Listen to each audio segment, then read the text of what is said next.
تو اس لیے یہ کہنا کہ یہ سلسلہ کب تک جاری رہے گا، کوئی بینیفیشری اے ہوگا کبھی صورت بی مخالفت کرے گی، کبھی بی بینیفیشری ہوگی اے مخالفت کرے گی. کیوں؟ کیونکہ اے بی سی سبق نہیں سیکھ رہا نا کوئی، یہ کہہ سکتے ہیں نا ہم. اے بی سی تینوں ہر وقت میں مختلف اوقات میں پاور پالیٹکس طاقتور مراکز کی طرف دیکھ رہے ہیں، اور طاقتور مراکز بھی سبق نہیں سیکھ رہی، وہ بھی پالیٹکس کو ایک کو دوسرے کے خلاف استعمال کر رہے ہیں. اس طریقے سے نہ سیاستدانوں کو اس قسم کی سیاست کرنی چاہیے، اور نہ ہمارے طاقتور مراکز کو سیاست میں اتنا دخیل ہونا چاہیے جو ہر خاص و عام آج جانتا ہے کہ اس ملک میں کون سی سیاست ہو رہی ہے. کیا یہ واقعی سیاست ہے؟ وہ ایسے ہی کیا اس ملک میں واقعی حقیقی جمہوریت ہے؟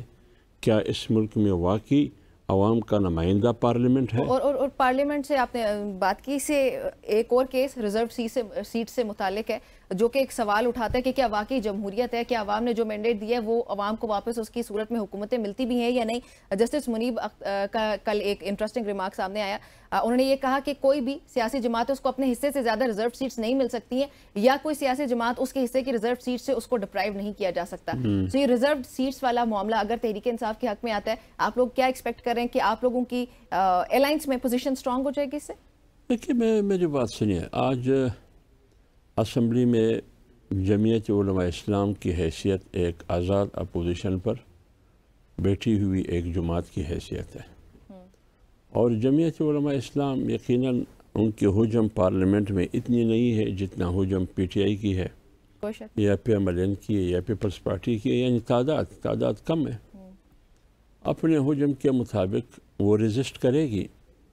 الیکشن کمیشن نے مخصوص نشستوں کے بارے میں فیصلہ دیا، لوگ گئے پشاور ہائی کورٹ یا فلان ہائی کورٹ، انہوں نے بھی اپنا فیصلہ دیا. بیچ میں سینٹ کے الیکشن ہوئے، اس پر سوالات اٹھے کہ ایوان پورا نہیں ہے لیکن سینٹ کے الیکشن ہو رہے ہیں چیئرمین اور ڈپٹی چیئرمین کی. سوالات اٹھے کہ کیا چیئرمین اور ڈپٹی چیئرمین وہ سینٹ منتخب کر سکتا ہے جس سینٹ کی تعداد پورا نہ ہو، 104 کی تعداد. تو آج سپریم کورٹ نے اسی مخصوص نشستوں کو سسپینڈ کیا. ابھی کیس چل رہا ہے، سماعت ہو رہی ہے کہ یہ مخصوص نشستیں جن جماعتوں کو ملی ہے کیا یہ ان کا حق ہے یا پاکستان تحریک انصاف کے حق ہے یا سنی اتحاد کونسل کا حق ہے. فل کورٹ بیٹھی ہے، وہ فیصلہ کرے گی. قانون ایک طرف، 2017 کا ایکٹ ہے الیکشن کمیشن کا، وہ کیا کہہ رہا ہے، اور آئین کی ورژن کیا ہے. اب یہ ججز حضرات پہ منحصر ہے کہ وہ کیا فیصلہ دے گی، کیونکہ یہ ایک خلا ہے جو اس حوالے سے آئین بھی خاموش ہے کہ ایک پارٹی الیکشن کمیشن کی پابندی کی وجہ سے اپنے نشان پر الیکشن نہیں لڑی اور اپنے نام سے بھی الیکشن نہیں لڑی. پی ٹی آئی کی بات کر رہا ہوں، آزاد الیکشن لڑی. اب مخصوص نشستیں کس کو ملے گی؟ اس پارٹی کو جو اپنے نشان پر اپنے نام پہ نہیں لڑی. الیکشن رولز 2017 تو موجود ہے نا، اس کے جو رول 94 اس کی ایکسپلینیشن بھی یہی ہے کہ جو سمبل اگر لے لیا جاتا ہے تو اس کے جو اراکین ہیں وہ آزاد لڑتے ہیں، پھر ان کے پاس یہی پوائنٹ ہے کہ وہ کسی اور جماعت کا حصہ بن سکتے ہیں. اب وہ ایک سیاسی معاملہ ٹیکنیکلٹیز میں تو اگر جائیں تو وہ کافی ڈیٹیل ہے. لیکن یہاں پہ ایک اور سوال میرے ذہن میں آ رہا ہے کہ آپ لوگ، آپ کی جماعت اور تحریک انصاف، یہ خبریں ہمارے سامنے آ رہی ہیں کہ الحاق کریں گے، سو آفیشیل کیوں نہیں کرتے اس کو ابھی تک؟ دیکھیے میری بات سنیے، جمعیت علماء اسلام، ایک تو بنیادی اصولی بات جمعیت علماء اسلام کی کیا ہے. آپ کو بخوبی معلوم ہے کہ 8 فروری کے الیکشن کے بعد سب سے پہلے جمعیت علماء اسلام واحد سیاسی جماعت تھی کہ انہوں نے ریزسٹ کیا، انہوں نے اپنا موقف اور بیانیہ قوم کے سامنے رکھ دیا. باقی ساری پارٹیاں خاموش تھیں. وہ یہ کہ ہم اس نتائج کو جو 8 فروری کو سامنے آئے تسلیم نہیں کرتے اور اس کے خلاف تحریک چلانے کا اعلان کرتے ہیں. پارلیمنٹ کو ہم عوام نمائندہ پارلیمنٹ نہیں سمجھتے، یہ طاقتور قوتوں کی پارلیمنٹ ہے. تو جب بیانیہ یہ تھا، اس کے بعد پی ٹی آئی کی وفود بار بار آئے اسد قیصر اور عمر ایوب کی قیادت میں. انہوں نے جمعیت علماء اسلام کی موقف کو اور بیانیے کو بار بار اپریشیٹ بھی کیا اور ان کی تائید بھی کی، اور یہ خواہش کا اظہار بھی کیا کہ ہمارے اور آپ کے درمیان رابطے بھی ہونی چاہیے، اور وہ نکات جو بنیادی ایجنڈے کے نکات ہے وہ بھی ایک ہونی چاہیے۔ ہم نے ان کو ویلکم کہا، خوش آمدید کہا، لیکن ہمارے اور ان کے درمیان ماضی میں ایک 16 سالہ تلخی گزری ہے۔ اس 16 سالہ تلخی کو 1 2 3 بیٹھک سے اس کا ازالہ نہیں ہو سکتا۔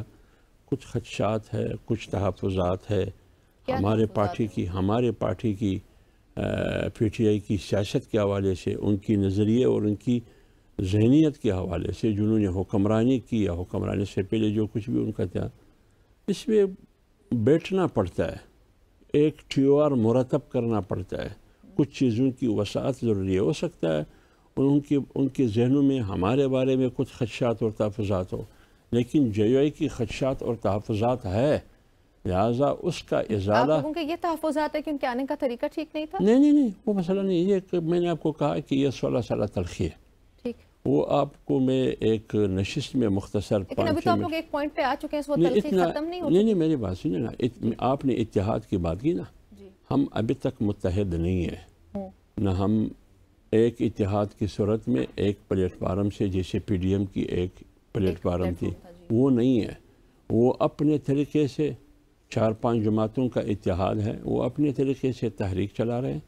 جمعیت علماء اسلام تنہا اپنے طریقے سے یہ موجودہ سسٹم کے خلاف، دانلی زدہ الیکشن کے خلاف، اور غیر سیاسی اشرافیہ، غیر سیاسی قوتوں کی سیاست میں مداخلت کے خلاف، رول آف لا اور آئین پر عمل درآمد، اس کے لیے ہم، اور پارلیمنٹ کی سپریمیسی کے لیے ہماری جدوجہد ہے۔ باقی ہم اپنے طریقے سے تحریک چلا رہے ہیں۔ تو مطلب ہم یہ سمجھیں کہ پاکستان تحریک انصاف اور جے یو آئی ایف ایک ساتھ ہو کے ہمارے سامنے نہیں آئیں گے ابھی؟ نہیں، فی الحال یہ فیصلہ نہیں ہوا ہے کہ پی ٹی آئی اور جمعیت علماء اسلام ایک پلیٹ فارم پر کھڑی رہے گی، ابھی تک یہ فیصلہ۔ آپ لوگ اکیلے کریں گے؟ فی الحال ہم اکیلے، آپ کو معلوم ہے کراچی میں بھی ہم نے کیا، بلوچستان میں بھی نہیں، تحریک ہماری جو ہے عوامی اسمبلی کے نام، ابھی تک ہم یہاں تک پہنچے نہیں ہیں، دونوں پارٹیاں یہاں تک پہنچے نہیں ہیں کہ وہ بیٹھ کے یہ فیصلہ کرے کہ تحفظات کس طرف سے ہے۔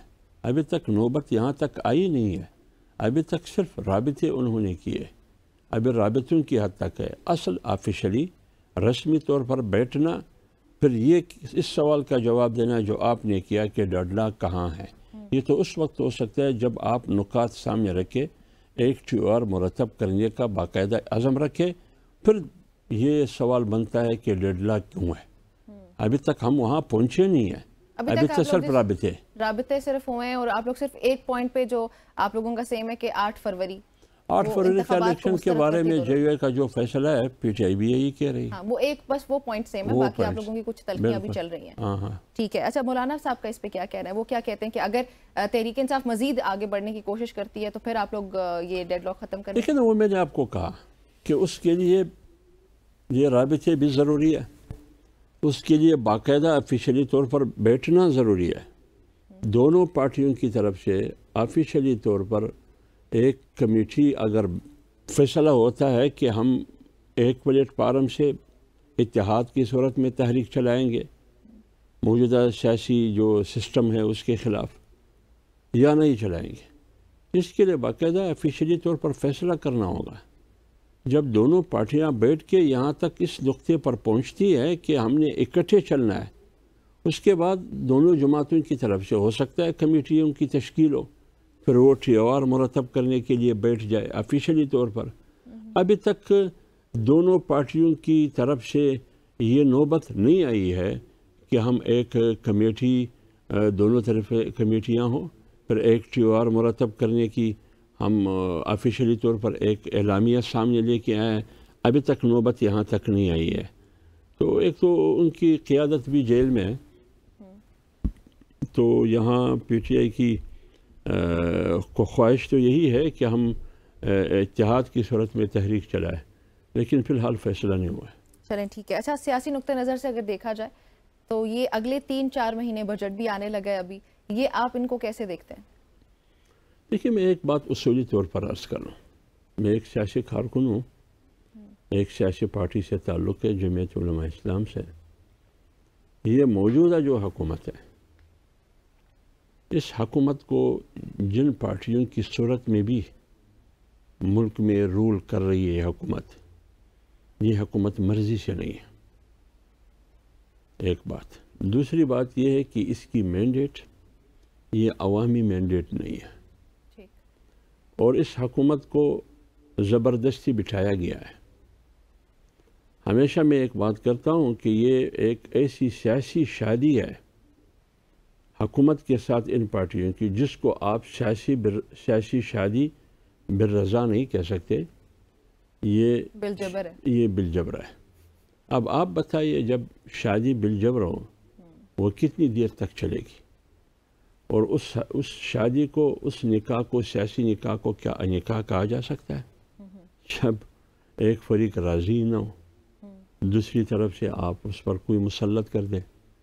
تو اس لیے اس تناظر میں جب ہم دیکھتے ہیں کہ مینڈیٹ بھی اصلی نہیں ہے، پارلیمنٹ بھی اصلی نہیں ہے، حکومت بھی اصلی نہیں ہے، فریقین کے درمیان رضامندی بھی نہیں، لہٰذا اس بارے میں یہ سوال کرنا کہ آگے 4 مہینے میں کیا ہوگا، ہم سمجھتے ہیں کہ اس ملک میں حقیقی طور پر خلا ہے، کوئی حکومت نہیں ہے، حکومت کو خود پتہ نہیں ہے کہ ہم حکومت ہے یا نہیں ہے۔ ٹھیک ہے، حافظ صاحب آپ کا بہت شکریہ ہمیں جوائن کرنے کے لیے، آپ سے بہت اچھی گفتگو رہی۔ ناظرین، گفتگو آپ نے سنی، پروگرام میں ایک بریک شامل کرتے ہیں۔